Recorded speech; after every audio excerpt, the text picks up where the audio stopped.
రైతులు ఏ ఫర్టిలైజర్ బస్తాలకు గానీ ఇబ్బంది పడరు గానీ, ఒక్క యూరియాకి మాత్రమే చూడండి చాలా ఇబ్బందులు పడతారు. ఇప్పుడు రీసెంట్‌గా అయితే యాప్ వచ్చింది తెలంగాణలో బుక్ చేసుకోవడం, వెయిట్ చేయడం, యాప్ కష్టాలు ఇవన్నీ ఉన్నాయి గదా! పొలానికేమో ఖచ్చితంగా యూరియా ఎయాల్సిందే లేదంటే ఎదగదు.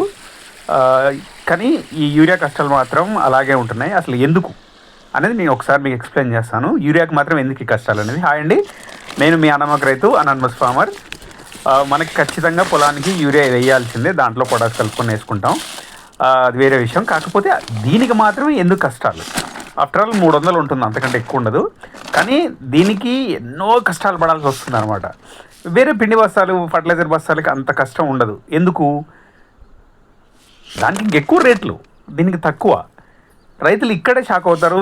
అసలు క్యూ లైన్లని, చెప్పులు పెట్టడం, లాఠీ దెబ్బలు ఇవన్నీ కూడా జరిగాయి గతంలో. ఏ గవర్నమెంట్ మారినా కూడా యూరియా బస్తాల విషయంలో మాత్రం ఈ ఇబ్బందులు మాత్రం తప్పట్లేదు. ఎందుకు?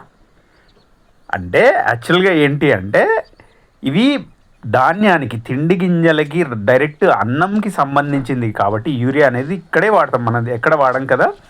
వాడం కాబట్టి దీనికి మనకి గవర్నమెంట్ అనేది ఎక్కువ సబ్సిడీ ఇస్తుందండి. వేరే ఫర్టిలైజర్ బస్తాల కంటే ఈ ఫర్టిలైజర్ బస్తాలకి ఎక్కువ సబ్సిడీ ఇస్తుంది. సరే, ఎక్కువ సబ్సిడీ ఇస్తుంది, రైతులకు మేలు కదా! మరి రైతులను ఎందుకు ఇబ్బంది పెట్టడం అంటే ఇక్కడ ఒక తిరకాసిందనమాట. వీళ్ళు ఏజెన్సీస్ కానీ, షాపుల వాళ్ళు కానీ, ఈ డీలర్స్ కానీ ఇప్పటికీ అవకతవకలు జరుగుతున్నాయండి.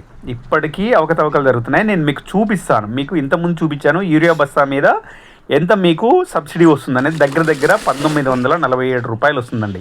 ఆల్మోస్ట్ 2000 రూపీస్ మీకు సబ్సిడీ వస్తుంది. మనకి రైతులకి 2000 రూపీస్ సబ్సిడీ వస్తుందండి. నేను మీకు వేరే ఫర్టిలైజర్ బస్తాలు చూపిస్తాను. నేను ఇక్కడ ఉన్నాయి మన తోటలో.